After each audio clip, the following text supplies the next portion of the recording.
And here's was the federal government stepping in to help people. It may not have been enough. In some cases, it didn't help, but somebody was trying.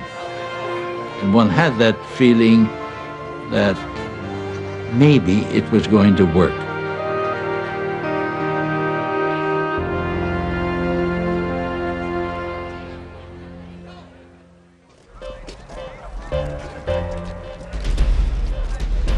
Millions of Americans had been helped in the first year of the New Deal. But for millions more, the year 1933 ended in frustration. President Roosevelt had lifted their spirits, but not their circumstances. After a time, the haunting thought could not be put down that maybe this Great Depression was never going to end. But with the sense of rising expectations, people are stirred out of their lethargy, and in 1934, there is the most radical mood of any year of the Great Depression. President Roosevelt had contributed to that radical mood when he became the first American president to say that labor had a right to unionize. But businessmen remained defiantly anti-union. In the spring of 1934, emboldened dock workers closed ports all along the Pacific coast. In San Francisco, their strike turned violent.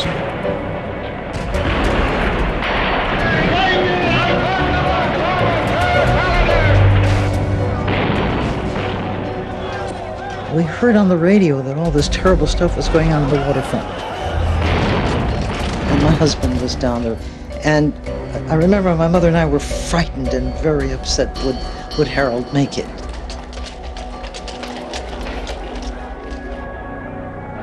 It got so bad that 2 men were killed. They were killed by bullets, ostensibly from the police. Nobody really ever figured that one out totally. Harold was right on the corner where one was killed. Shocked the city. Killings then used to shock people. The funeral for the 2 murdered strikers drew 50,000 people. That funeral was so...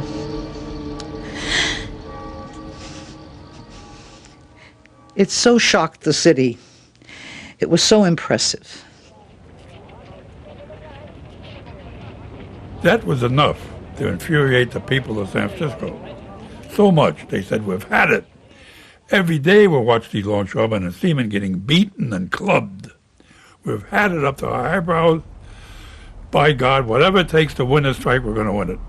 And they stopped. All work. Even a barber says, we refuse to give a haircut to anybody until the strike is over. We sympathize with the union. We sympathize with the men. And so they shut the port down, shut the city down. Little stores closed until our boys win. The city was quiet as hell. Nothing moved for 4 solid days.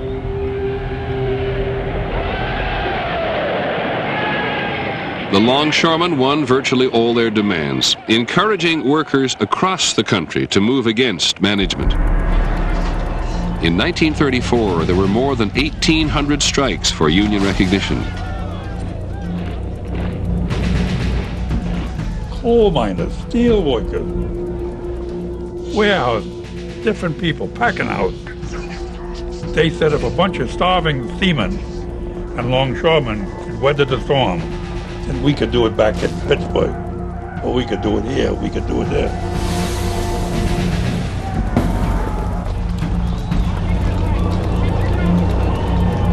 Labor unrest was only one of Roosevelt's problems in 1934. Economic recovery had stalled, and critics complained that he'd gone too far. The constitutionality of some New Deal programs were being challenged in the courts, and business leaders were warning that FDR had steered the country recklessly to the left. But Roosevelt knew that his program still hadn't reached millions of desperate Americans, and he didn't know how long they would wait. Discontent and frustration gave rise to any number of demagogues, including the charismatic radio priest Father Charles Coughlin, Shelterless children and shelterless men and women. Dr. Francis Townsend, self-proclaimed advocate for the elderly, radical spellbinders who claimed the New Deal was dying. During 1934, one of these would-be saviors developed a national following and presidential ambitions. Because Hoover wanted to plow up every... He was called the Kingfish. Senator and former Louisiana Governor Huey Long. After we told you people that Hoover was a numbskull... The best entertainment you had was when Huey came to town to speak. They put it in to plow up every third row of cotton. Everybody went to hear him, whether they were for him or against him. He was marvelous. The Lord has answered the prayer. He has called the barbecue. He used such expressive language. He said to You just had to listen. 155 million Americans. And when people listened, many discovered they liked what they heard. What Huey Long was saying was that he was going to soak the rich and he was going to give that money to the poor. His plan was never really carefully worked out, and in his own state in Louisiana, he fell notably short of redistributing the wealth. But it had a kind of direct appeal that the more complex programs of the New Deal lacked, and also provided a focus for the animus against the rich that had been building during the years of the Great Depression. Long promised every American a house, a car, a radio. In return, he wanted power. Absolute power. You couldn't do anything in Louisiana unless you got his okay. He was vicious. And if you told him no, he'd knock you down. He had built up a private police force. He had shown his contempt for the democratic processes, and that created a great deal of worry in Washington. Not just Southerners, but Midwestern farmers and New York factory workers were joining Long Share Our Wealth clubs. I advised our Roosevelt... By 1935, Franklin Roosevelt was privately calling Huey Long the most dangerous man in America. They set up and called General Hugh S. Johnson down here to take charge of that. When you have food riots, you have the makings of a dictatorship. Don't think you wouldn't do it too. You might vote the wrong way. He rose on the votes of the people, and Huey Long was rising on the votes of the people too. Huey Long never got the chance to run for president. He was cut down by an assassin in September 1935. By then, President Roosevelt was hard at work on a populist agenda of his own, pushing Congress to create the Social Security programs, welfare for the poor, and jobs for 8 million people on public projects of every description. This was called the Second 100 Days, and it reshaped American life. The legislation of the second 100 days gives an underpinning to the economy that's not been there before. There's now a system of unemployment compensation, of old age pensions. The United States, for the first time, has a centralized banking system. And by 1936, there are visible signs of recovery. 6 years after he lost his grocery store, Miriam Johnson's father found a steady job with the Works Progress Administration. He was so happy to get up in the morning. My father was so happy, even though the work, by this time he wasn't a kid, and it was pick and shovel work, you know. But he was so happy to have something to do and to get paid for it. To me, the Roosevelt era revolutionized the perception of what government owes the people and what its role is. We are fighting to save a great and precious form of government. The programs that he put in were imperative for that period. And I think it was a godsend that we had him, and we maintained the democracy that we had all cherished. Campaigning for a second term in 1936, Roosevelt told a cheering crowd, "You look happier today than you did 4 years ago." And they were. Franklin Delano Roosevelt was re-elected by the greatest margin in the history of American politics.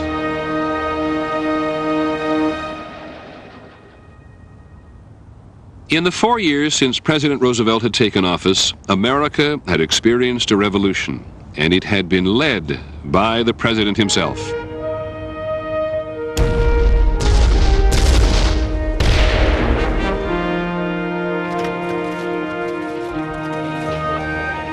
The New Deal programs of the Depression era transformed the country's landscape. One project alone, the Tennessee Valley Authority, built dams, brought electricity, ended floods, and lifted families out of poverty in 7 states.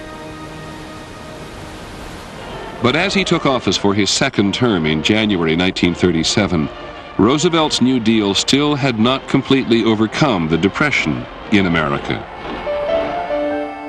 By 1937, the Depression in Germany was over.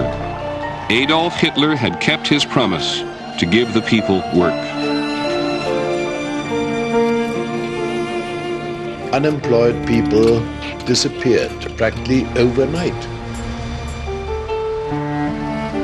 There were no young, healthy men standing at the corners of Berlin and begging around for pennies. People had jobs, were happy. The secret of Germany's new prosperity was rearmament. There were plenty of jobs making powerful new weapons and building a highway system as much for tanks as for cars.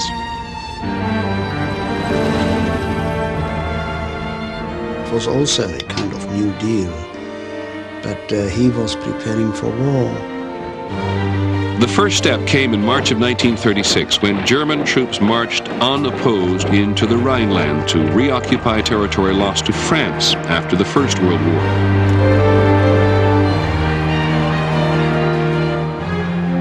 He was leading us to the place of the sun. And I sincerely and honestly believed in all that. And when I came home and told my father, arguments started, and my mother often said, "No, Fritz, leave that boy alone. He can't help it that he is so brainwashed." And then I started again with my mother. "What do you mean by brainwashed?" And now, of course, I realize my parents were right, but it's all too late. Now Adolf Hitler would try to keep another promise to the German people: to build a new German empire. One, he said, that would last 1,000 years.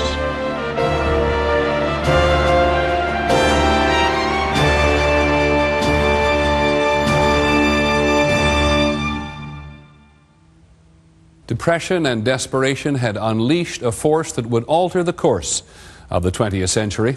We'll see that on the next episode of The Century, America's Time.